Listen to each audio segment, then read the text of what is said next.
Mornings with Sue and Andy is brought to you by Wolf Willow. Affordable riverside living homes starting from the 210s. Visit live at wolfwillow.ca. 6:09, and with school winding down pretty soon, summer break almost here, kids are going to have a lot more time on their hands. So how can parents keep their children occupied and mentally healthy over the long break, especially after what they've been through over the past year or so? With some advice this morning, we're joined by Dr. Stephanie Hancock, trauma care expert and best-selling author. Good morning, Dr. Hancock. Good morning so much for having me. Thank you so much. Thank you. Thanks for joining us. Interesting, unique time for sure. Kids have been off quite a bit over the past year, homeschooling, etc., now heading into summer. So in some ways, maybe this is a case of kids not really knowing kind of which way is up at this point. Lots of confusion perhaps from them. Absolutely.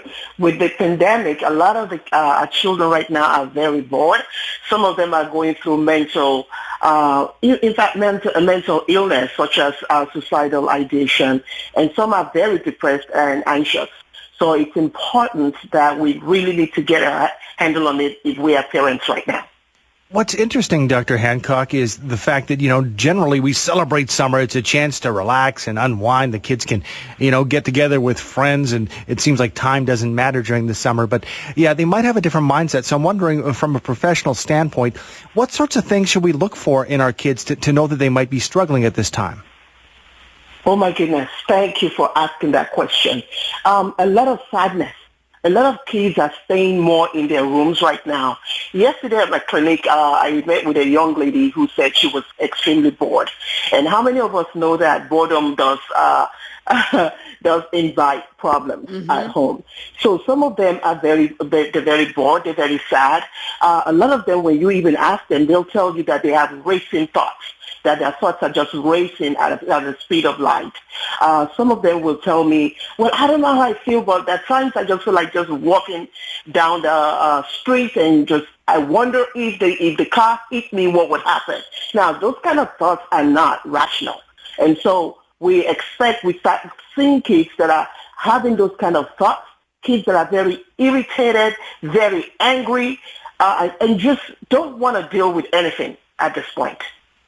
So we know they should probably get some help. Most definitely we need to reach out, talk to an expert if kids are feeling that way for sure. Are there tips that you have for us, as to what we can look for towards the summer months and things to keep their minds and their bodies occupied? Because both of those things are clearly important. Oh, my goodness. Now, we know that a lot of our kids love to get away. They love getaways. It's kind of a little bit different this time because they've been in the house, so we know that they're going to be anxious about it. But at the same time, too, it's important. It doesn't have to be a lot of trips on the plane or something. It could be somewhere that they do enjoy before, in the area, in the communities where they are, and just spending time with family, getting away, just getting away. Let's talk about another tip that you put forward, Dr. Hancock, and that is helping our kids find a purpose. What do you mean by this? Ooh. Oh, my goodness. Just like I gave you an example yesterday, I spoke with a young kid yesterday, and she tells me, I'm just bored. I said, well, what do you like to do? But because she's been cooped up in the house for over a year, she can't even remember what she loves to do. So it's important that we start with, I call it rehabilitative storytelling, where you kind of help them to tell the story. Go back to what they used to do before. Find a purpose. It doesn't have to be anything dramatic. It could just be, hey, for example, my purpose is to maybe read a book at the end of the night, every night, or just write about how my day went. That's a purpose.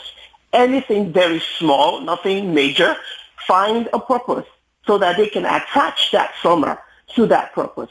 I like that one a lot. Now, you've written, 24 self-help books, so I know you've got it down, and I know that a lot of people think, and a lot of experts think, kids need to have a routine and a structure. Is that really important throughout the summer, and how easy do we need to be about, letting them kind of move away from that routine? Okay, so structure is very, very, particularly where we are right now, it's very important. Again, many of them are they are kind of lost right now with everything that's going on. Particularly when you deal with teenagers, they don't want you to get too involved, yet you still have to be a little bit involved. So it's important that you kind of negotiate that with them, sit down with them, find out indirectly, hey, say, what do you want to do today? What are you thinking about doing today? What do you think? How about this? Softly, suggesting things to them. It's very important because if they do not have structure, the devil is in the details. So it's important that when you give them structure, but make it look like it comes from them, not from you.